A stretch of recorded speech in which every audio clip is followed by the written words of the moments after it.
వాస్తవానికి ఫలమును బట్టి, ఫలం చక్కగా ఉందనుకోండి, దానికి ఘనత ఎవరు వలన? చెట్టు వలన కదా. సో ఈ ముగ్గురు ఇంత చక్కగా సేవ చేస్తున్నారంటే దానికి కారణం గ్యారెంటీగా వాళ్ళ నాన్నగారు సూర్యనారాయణ గారు. ఎందుకని వినయ్ ప్రసంగం చేస్తాడు, పాటలు పాడతాడు, సండే స్కూల్ క్యాంప్ కూడా. ఎందుకంటే మా దగ్గర ఒక 500 నుంచి 750 మంది సండే స్కూల్ పిల్లలు ఉన్నారు. ప్రతి సంవత్సరం మేము చిల్డ్రన్స్ క్యాంప్ చేస్తాం. నన్ను కూడా ఎప్పుడు కాదనకుండా ప్రతిసారి వచ్చి మా పరిచర్యలో సహాయం చేస్తున్నారు. సో మరొకసారి సూర్యనారాయణ గారికి అండ్ వినయ్కి, మీ కుటుంబానికి, మీ సంఘస్థులందరికీ నన్ను ఇవాళ పిలిచినందుకు మీ అందరికీ వందనాలు చేస్తున్నాను. మీరు ఏడ్చి ప్రార్థన చేసినప్పుడు చాలామంది ఏడ్చి ప్రార్థన చేస్తుంటారు. ఏడ్చి ప్రార్థన చేసినప్పుడు తర్వాత ఎందుకమ్మా అంత ఏడ్చామంటే మేము చాలా అప్పుల బాధల్లో ఉన్నామండి, అందుకే ఏడుస్తున్నానండి, లేదా అనారోగ్యంగా ఉన్నానండి. సో మీ ఏడుపు మళ్ళీ మీ స్వార్థంతోనే కూడి ఉంది. దయచేసి గమనించండి.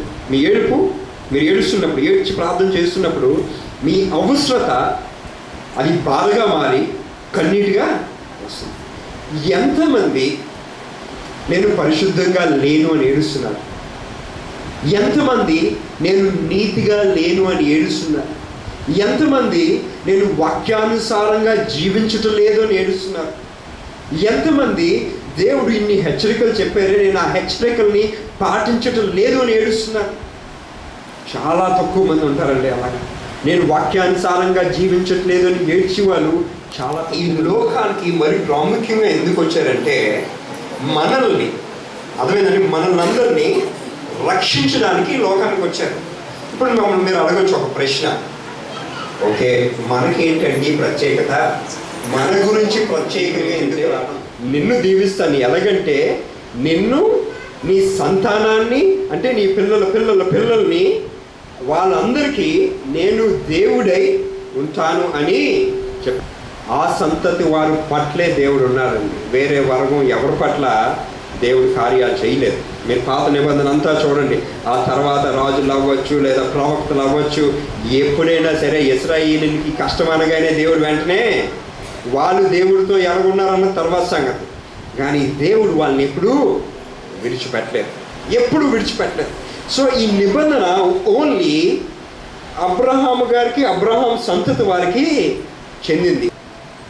సో ఇప్పుడు మనకి ఎలాగ వర్తిస్తుంది అది?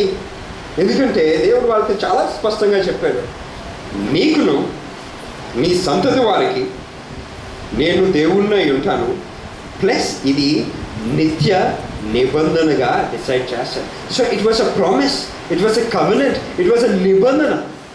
సో ఆ దేవుడు చేసిన నిబంధన, మళ్ళీ ఆ నిబంధన మార్చాలంటే మళ్ళీ ఎవరు రావాలి?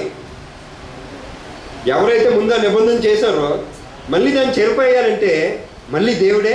ఆయన ఒక మాట చెప్పాడంటే ఆయనకి తెలుసు, ఆయన మాటకున్న శక్తి ఏటో, ఆ మాటకున్న విలువేటో ఆయనకు తెలుసు.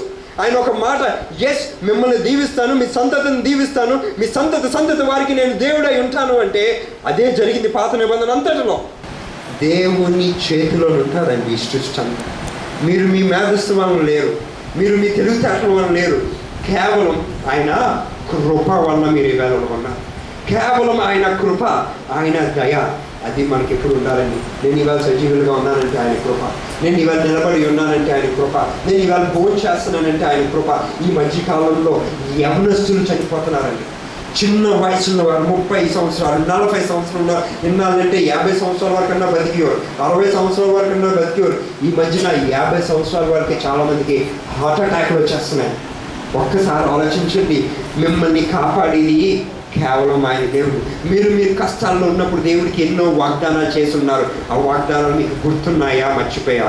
కానీ దేవుడు చూడండి, అబ్రహాము గారికి కొన్ని వందల సంవత్సరాల క్రితం, వేల సంవత్సరాల క్రితం చేసిన వాగ్దానం ఆయన మర్చిపోలేదు. దయచేసి గమనించండి, మీరు ఈవేళ ఎంత శ్రమ పడినా, ఏమి చేసినా చివరి మన ప్రయాస ఏంటంటేనండి, మనము దేవుడి రాజ్యం చేరాలి. అది అల్టిమేట్.